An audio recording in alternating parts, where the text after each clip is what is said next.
Thank you very much, Mr. Chairman. Good afternoon and welcome to you all. This session's talk arose out of a Disruptive Innovations conference which I attended at the Harvard Macy Institute in Boston. And it also invoked some past experience. Talking about disruptive innovations, this was a classic one to develop. I want to declare I have no conflicts of interest. So let me just tell you about two scenarios. 1976, an August evening, round about 5:30. Two children, brother and sister, are playing football in a field across the road, out of town. Their mother calls to them. "Come on, guys, your dinner's ready, come and get it." They run across the field and they run across the road. Unfortunately, there was a car coming along the road. The car hit the boy, aged 14, full impact, and caught his sister with a glancing blow. An ambulance arrives with a medical student who's got permission to be on that ambulance that day. The boy is extracted and put in the back of the ambulance, has critical injuries and multiple injuries, and dies. The mother is on the road, her house being very close by, attending to her daughter. Fast forward, 1990. An experienced physician, 25 years qualified, is working in his office, gets a phone call, and it's news about his colleague next door who's working with him. Moments later, there's a knock at the door. A face appears around the door. He says to that doctor, "There is no other way to tell you this news. Your mother's dead. You better go and see her." It took 6 seconds to say that. So in breaking bad news, who does actually break it? Have all of us been trained to break it? And if you were, how do you break it now? Do you do it any differently? How did you know what to do, even if you weren't trained? So what we actually did was, with the facility of the Clinical Skills Center, we designed some OSCEs with trained standardized patients to run a bad news OSCE. Breaking bad news is defined as any information which adversely and seriously affects an individual's view of his or her future. But it's very much in the eye of the beholder. Now, breaking bad news is not always about cancer, and it may be both treatable and palliative. It may be a mental disorder. It might be multiple sclerosis. It might be diabetes. It might be meningitis or a brain tumor. It could be a severe accident, and ultimately, of course, it could be death. So what is the plan? We wanted to make sure the students understood that it was a very key and important part of their communication skills, and that it is immensely complex when you go into it in detail. We wanted to simplify it a bit more without detracting from its importance. What's included in breaking bad news? Certainly, any student who has that duty or that exercise to do has to respond to a patient's emotional reactions. You yourself would know how you would react to genuine bad news. Don't forget, ours is a simulation, but the students are prepared for it. You have to deal with the stress that's created, which you've just created yourself as a student. It may involve you helping the patient with decision-making, whether to go for treatment or not, or how to cope with that problem. And in fact, it might involve multiple family members, particularly if there are children involved. And also, it helps to teach them how to give genuine hope when a situation may be rather bleak. So why is it so difficult for students? Why do we make it difficult for them? It's difficult because it's stressful. It's very stressful.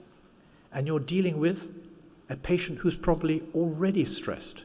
A lot of patients who come to you who are sick are looking for confirmation or denial. And they, in fact, themselves, you can sense that emotion that they have. Do most patients want to know the truth? Probably. Not all, but probably. And if so, how much do they want to know? And how much does the student tell them in that training capacity?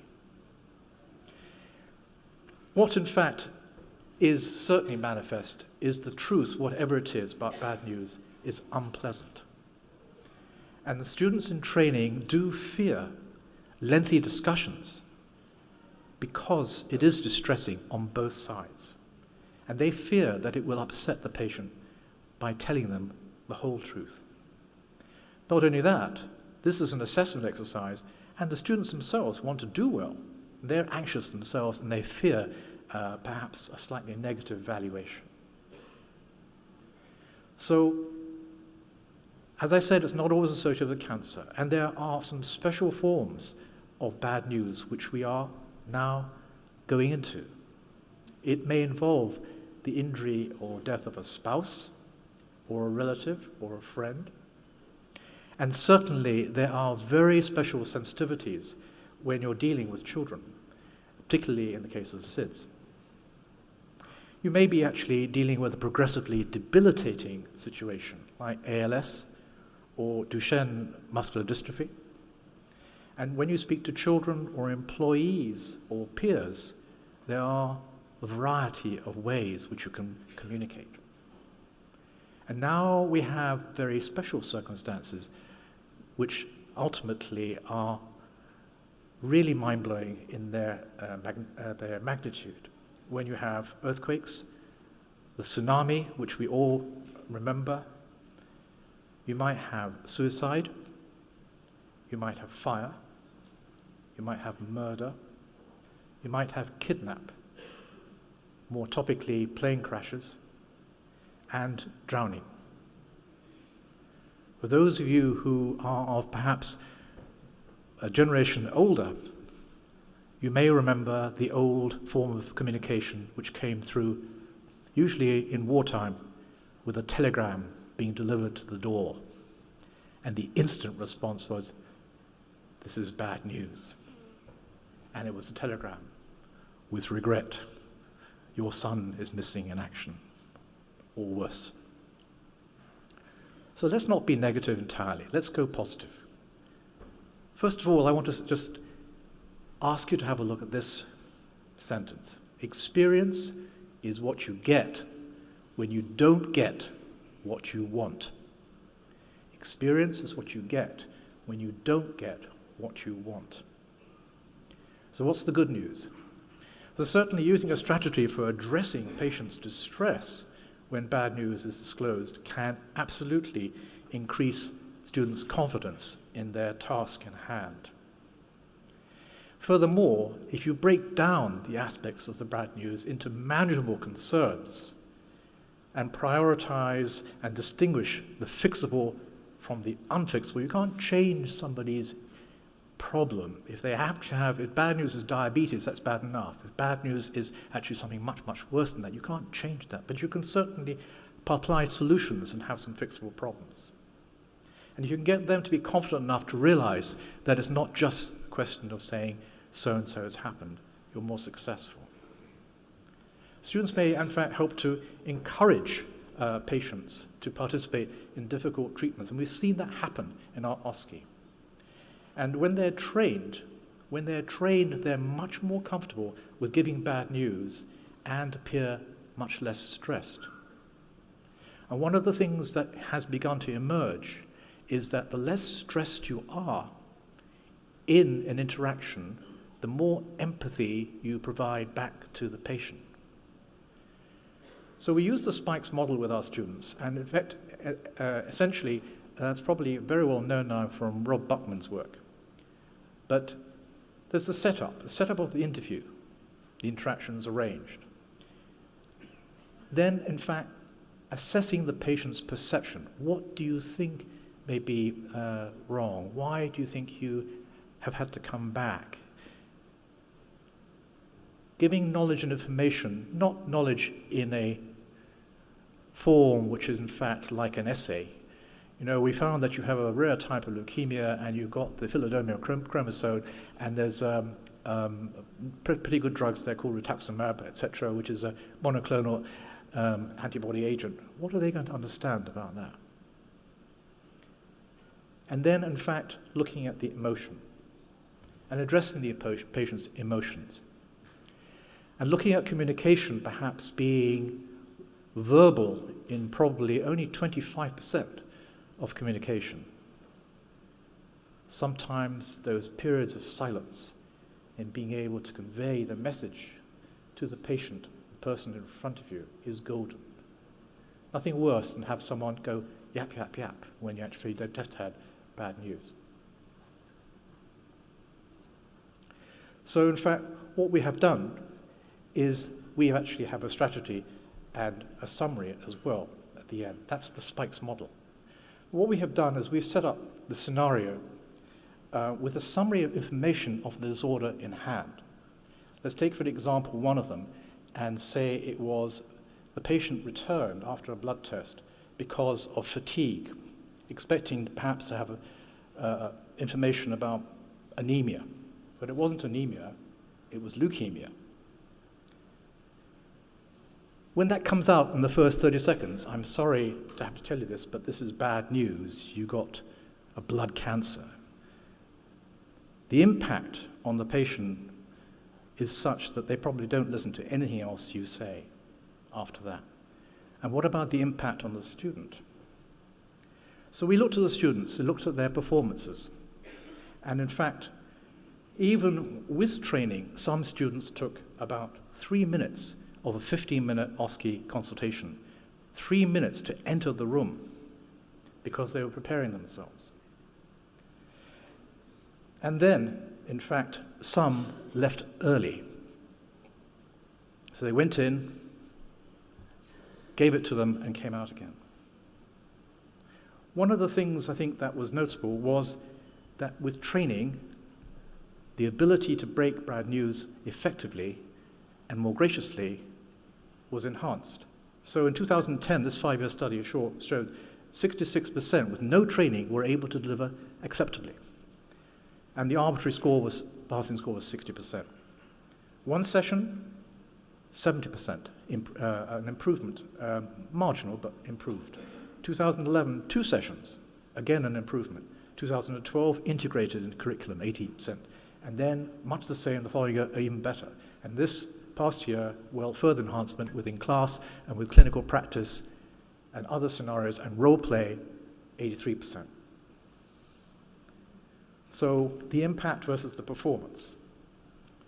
And one of the things here is the impact rather than the performance. We know from other studies that certainly students delivering bad news have a physiological change. They actually have an increased pulse rate and they have increased skin conductance. They also need to recognize personal skills and their gaps. And what we did was we pushed them out of their comfort zone. Well, we found that if we trained them, their communication skills ability certainly increased. Their sense of empathy was heightened. They were more able to cope with stressful situations. And in fact, it led to more discussion with the patient. They also felt that teaching was positive, a positive experience and more realistic when it came to the real life situation. And there was greater confidence in real life situations as well. And the students generally felt that it was a positive training feature. And we found that the earlier the introduction, the more the impact. And now we have incorporated in as a standard teaching exercise. So an indication to the patient that students recognize, in this case the SP, what they're feeling and why, can be verbal and non-verbal. The way you look, the way you speak, the timbre of your voice, your body position, body language, maybe in some cases tactile. And you can say those words which are not without impact. I see that. I appreciate. And wait for a response from your patient. And you can clarify it with conversation. And then not to be too cheesy. I know exactly how you feel with your malignant liver cancer. No, you don't. You have no idea. So that's my presentation. To go back to the two scenarios. Yes, you guessed it. I was that student in that ambulance with that young boy dying in my arms, and I had no idea how to tell his mother, who was outside on the road with his sister. And yes, you're right, the second scenario, that person's mother was my mother, and I got a bullet between the eyes. So I think generally, hopefully, our program will enhance student training and move things forward. Thank you very much.